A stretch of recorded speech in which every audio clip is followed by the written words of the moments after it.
Ananda sekalian, kita lanjut materi pendidikan agama Kristen Protestan kelas 8 oleh saya sendiri, Miss Rizda Samosir.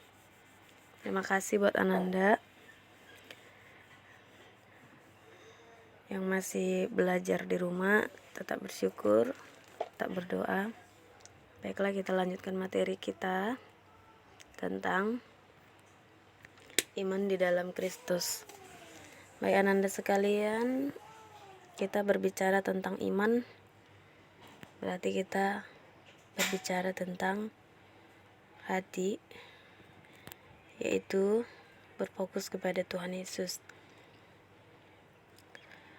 Di sini dalam 1 Yohanes 2 ayat 6 tertulis, barang siapa mengatakan bahwa ia ada di dalam Dia, ia wajib hidup sama seperti Kristus telah hidup. Nah, di sini kalimat di dalam Yesus Kristus dalam tulisan Yunani adalah Rois en Christouleso. Wajib hidup sama seperti Kristus telah hidup, yaitu memiliki perilaku yang diteladani.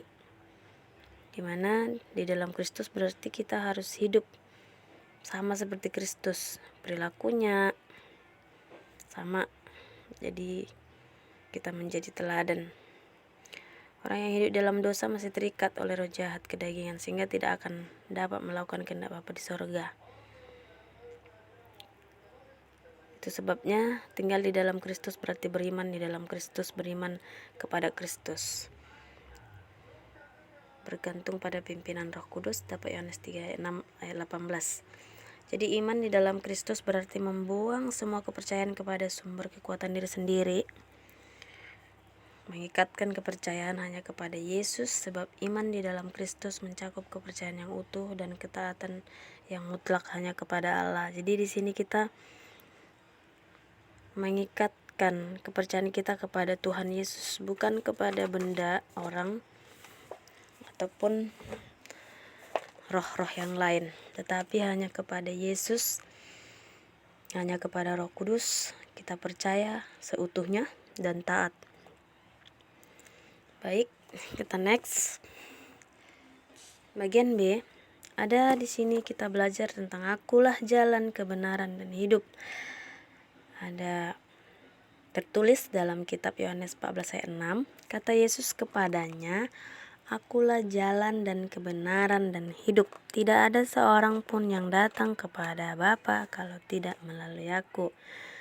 Nah, ayat ini mengandung 3 konsepsi yang harus dipahami oleh orang percaya yang tentang kehidupan saat ini dan yang akan datang dalam hubungannya dengan iman.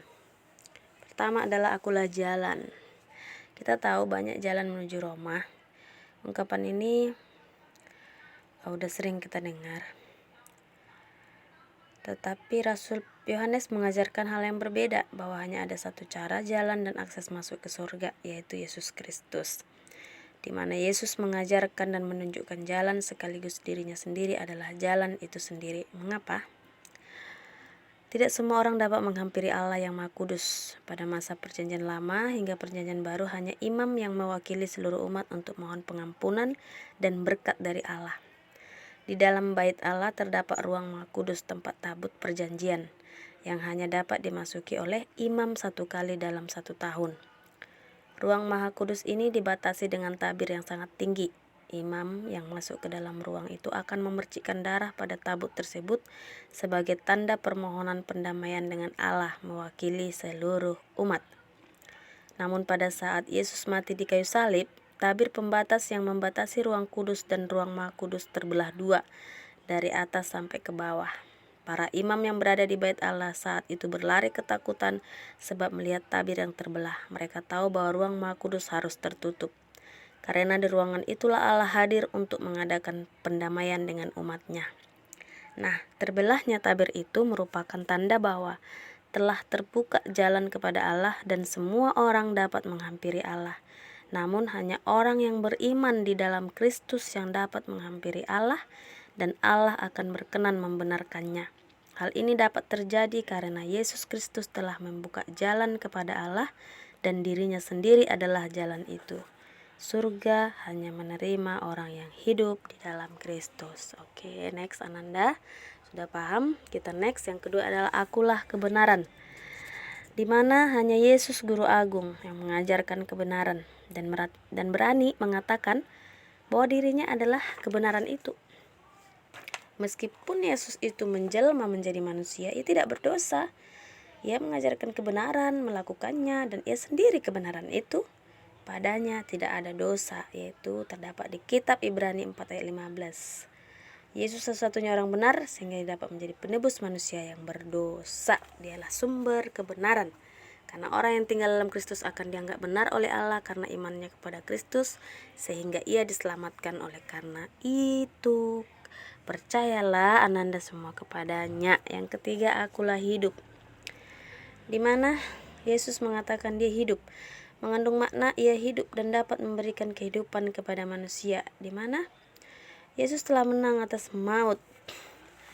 Sebab setelah kematiannya pada hari yang ketiga ia telah bangkit, sebagaimana telah dinubuatkan oleh para nabi di zaman perjanjian lama. Yesus bangkit dari antara orang mati, dan Yesuslah salah satunya sumber kehidupan yang kekal. Kata firman Tuhan, akulah hidup, maka barang siapa yang beriman dalam Kristus akan turut dimenangkan atas maut dan menerima kehidupan yang kekal. Oke, next, ananda sekalian, kita masuk ke C, hanya kasih karunia. Iman itu bukan pemberian Allah ya, karena seseorang berhak atasnya. Makanya itu seseorang telah memenuhi suatu persyaratan tertentu. Jadi itu adalah kasih karunia Allah kepada manusia yang membuat seseorang dapat menaruh percayanya kepada Allah. Iman itu adalah kasih karunia. Allah menaruhnya di dalam hati semua orang yang mau percaya kepadanya, yang mau mengasihinya. Jadi beriman kepada Yesus atau iman dalam Kristus bukanlah hasil usaha manusia, melainkan kasih karunia Allah yang besar dan harus dirawat agar bertumbuh dan menghasilkan buah. Jadi iman adalah kasih karunia Allah, mengandung makna ketergantungan manusia penuh kepada Allah. Yang terakhir D, respon terhadap anugerah Allah. Ketika Allah telah menganugerahkan iman kepada kita manusia atau umatnya yang percaya kepada Kristus, maka respon kita itu seperti apa? Pertumbuhan iman itu sangat bergantung pada hubungan pribadi seseorang dengan Allah melalui doa, persekutuan, membaca firman Tuhan, merenungkannya. Nah, semakin akrab hubungan pribadi seseorang dengan Allah, imannya akan semakin kuat dan menghasilkan buah sesuai dengan pertobatannya. Tentu tidak semua pengalaman itu menyenangkan. Allah tidak pernah hanya memberikan pengalaman iman yang sesuai keinginan manusia. Allah juga mengizinkan manusia mengalami berbagai masalah, sakit penyakit, kecelakaan, duka cita, kegagalan, berbagai kepahitan lainnya. Tetapi bukan berarti Allah meninggalkan manusia, sebab justru dalam keadaan seperti itulah iman akan teruji keteguhannya. Ada orang yang merasa kecewa karena mengalami berbagai kesusahan, namun justru mereka merasa hubungannya dengan Allah semakin dekat. Karena berbagai masalah kehidupan, ada banyak orang melupakan Allah. Tapi saat mengalami kesuksesan atau kelimpahan, mereka justru melayani Allah. Jadi yang menumbuhkan iman seseorang kepada Kristus bukan apa yang dialaminya, melainkan respon yang diberikan seseorang kepada Allah dalam berbagai pengalaman hidupnya. Jadi kita sudah memiliki iman, kita harus merawat iman itu dengan apa? Kita dengan respon terhadap anugerah Allah itu, yaitu dengan doa, baca kitab, merenungkan, persekutuan, dan mengasihi. Baiklah Ananda, terima kasih. Tuhan Yesus memberkati, jaga kesehatan, selalu berdoa. Shalom.